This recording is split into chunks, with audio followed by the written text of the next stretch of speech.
তাহলে জেনে নেওয়া যাক। নাম্বার 1, রাসূলুল্লাহ সাল্লাল্লাহু আলাইহি ওয়াসাল্লাম বলেন, যে ব্যক্তি আমার 40টি হাদিস আমার উম্মতের কাছে পৌঁছাবে তার জন্য আমি কিয়ামতের দিন বিশেষভাবে সুপারিশ করব। সুবহানাল্লাহ।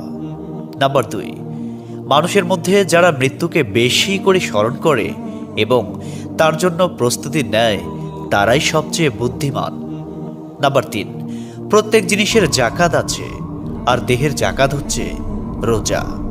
নাম্বার 4, যে তার সময় আল্লাহর জন্য ব্যয় করে না তার জন্য জীবন অপেক্ষা মৃত্যু শ্রেয়। নাম্বার 5, যারা সব সময় ইস্তিগফার তথা ক্ষমা প্রার্থনা করে তাদের সাথে উঠা বসা করুন, কেননা তাদের হৃদয় সবচেয়ে কোমল হয়।